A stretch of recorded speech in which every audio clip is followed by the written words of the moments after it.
Assalomu alaykum hammaga, yaxshimisizlar? Bugun men sizlarga Koreyaga o'qishga ketish haqida ma'lumot beraman. O'zi qanaqa qilib o'qishga ketishadi, nima qilib o'qishga ketsa bo'ladi, kimdan yordam so'rash kerak. Mana shulargacha ma'lumot beraman, agar sizlar bu ma'lumotlardan xabardor bo'lmasalaringiz. Koreyaga o'qishga ketish har xil bo'ladi. Например, til kursiga ketish mumkin.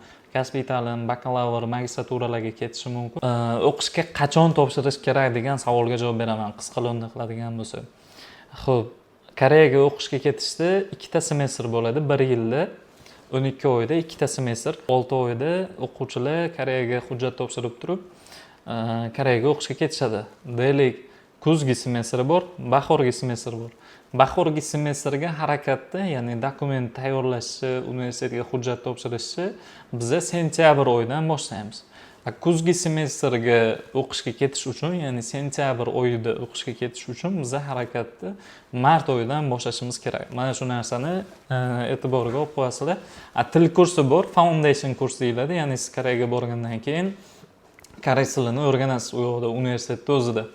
Bularning qabuli 1 yilda 4 ta semestr bo'ladi. Bahor, yoz, kuz, qish. Mana shu 4 ta faslga, 4 ta mavsumga qabul bo'ladi. Endi Koreyaga o'qishga ketish uchun o'zi o'quvchidan asosan talab qilinadigan narsalar nima? Birinchi talab qilinadigan narsa bu koreys tilini bilish yoki ingliz tilini bilish. Ingliz tilida bor IELTS sertifikati, buni hamma biladi. Koreys tilida ham TOEFL sertifikati bo'ladi. Agar kimda kim Koreyaga o'qishga ketmoqchi bo'lsa, unda IELTS dan kamida 5,5 bo'lishi kerak, TOEFL dan kamida 2-daraja bo'lishi kerak hozirgi paytga kelib. Deylik, til sertifikatlasiz ham Koreyaga o'qishga ketish yo'llari bor. Bularni, например, konsaltinglardan bilib olish mumkin. TOEFL IELTS sertifikati haqida tushundik. Endi Koreyaga o'qishga topshirish. Deylik, qanaqa imtihonlar bor? Qanaqa imtihon bo'ladi, qanaqa o'tiladi. Koreyaga o'qishga ketishda sizlardan hech qanaqa matematika, fizika, ximiya bunaqa aniq fanlardan imtihon topshirib o'tirmaysizlar. Agar bunaqa bo'lganda O'zbekistondan Koreyaga o'qishga ketaman deb topshirayotgan o'quvchilarni deylik 99% yiqilib, faqat 1% Koreyaga o'qishga ketgan bo'ladi.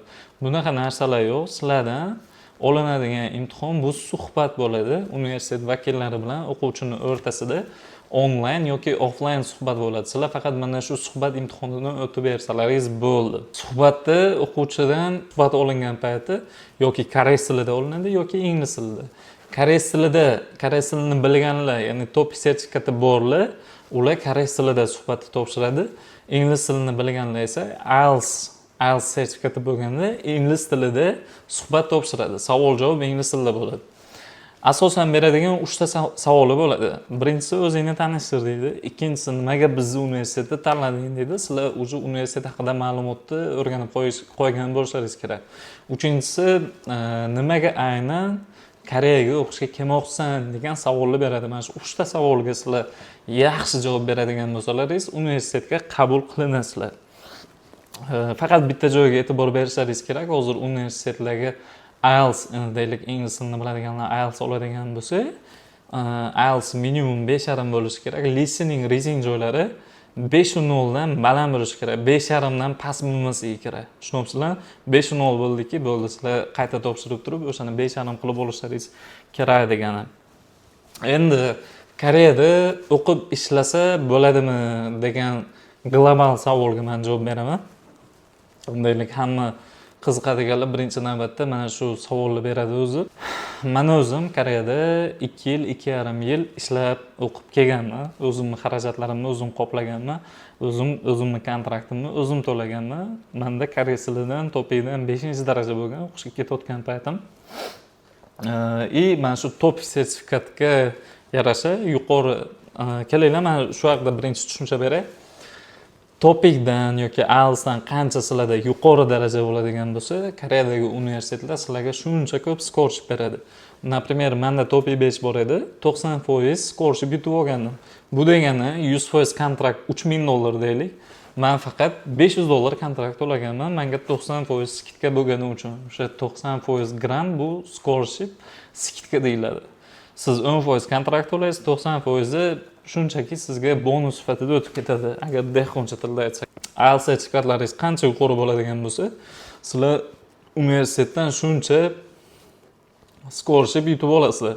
Endi mavzuga qaytsak, men o'zim Topi 5 bilan grant yutib, 90% skorishib yutib, Koreyadagi o'sha Gwangju shahridagi Dongshi universitetiga topshirganman. Ketishdan maqsad o'qish bo'lmagan menda.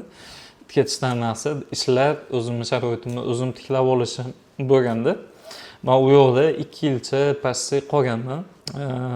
Normal har oyda kamida bir $1800 agar ish yaxshi bo'lib ketadigan bo'lsa, $2500 topib turib, o'zimning shaxsiy xarajatim, uyga pul yuborishlar, kontraktlar hammasini o'zim qoplaganman. Ishlash qanaqa bo'ladi? Deylik, maqsadi o'qish emas, u yerga borib faqat ishlash bo'ladigan o'quvchilarning hayoti qanaqa bo'ladi, shuni shu haqida gapirib beraman. Ishlash uchun ketgan o'quvchilar darsini bakalavr bo'ladimi, kasbiy ta'lim bo'ladimi, magistr bo'ladimi, darsini haftada 1 kun qilib oladida, qolgan kunlari ishlaydi. Bir kunda $100 gacha topish imkoni bor Koreyada, lekin uni 30 ga ko'paytirishga shoshilmaymiz. Deylik, bir oyda 30 kun bo'lsa, $100 ni olib turib 30 ga ko'paytirmaymiz. Bu narsaning iloji yo'q. Sababi Koreyada bir oyda shanba kunlari, har shanba kunlari dam olish bo'ladi. Dam olish kunlarida ish topish qiyin bo'ladi u yoqda, lekin topsa bo'ladi. Deylik, bir oyda undan tashqari dam olish kunlaridan tashqari ularni bayramlari bo'ladi. Kamida bir oyda 2-3 kun qizil kuni bo'ladi. O'sha kuni qanaqadir bayram bo'ladi, ular dam oladi. O'shanaqa paytlari ishga chiqish, ish topish juda murakkab bo'ladi. Shu uchun biz 30 kun deb hisoblaymaymiz. Bu narsani sredniy 24 yo 25 kun deb hisoblaymiz. 24-25 kun deb hisoblaymiz. Ana endi 100 ni o'shanga ko'paytirsak bo'ladi.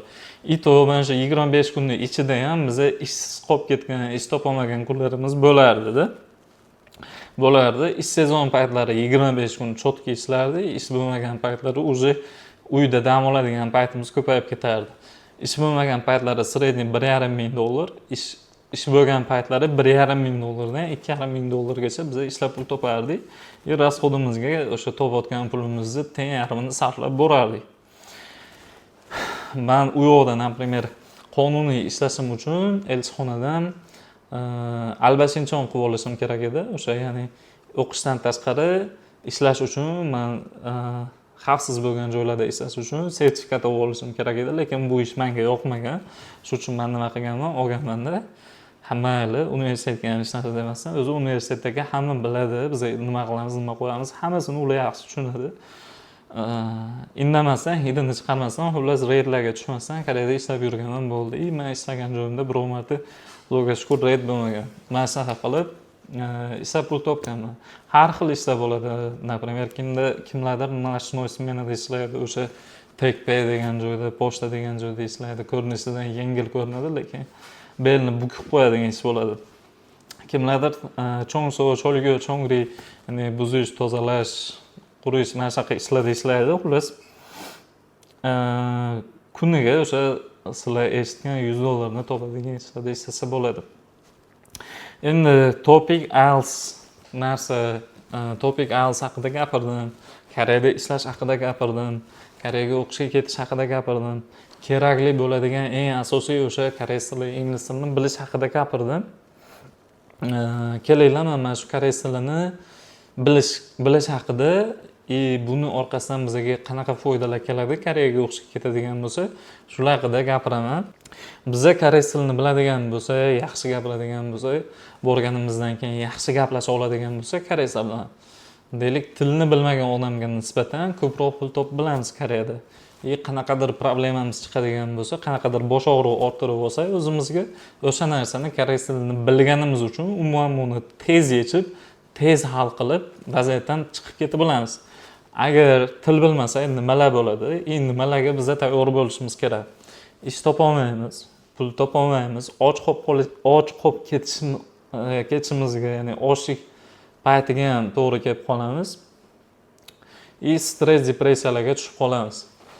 Problemamiz, muammolarimiz chiqib qolsa, koreys tilini u problema, muammolarni koreys tilida biz hal qilishimiz kerak bo'lsa, birortasini hal qila olmaymiz. Katta ehtimol bilan uni biz koreys tilini biladigan odamdan iltimos qilamiz.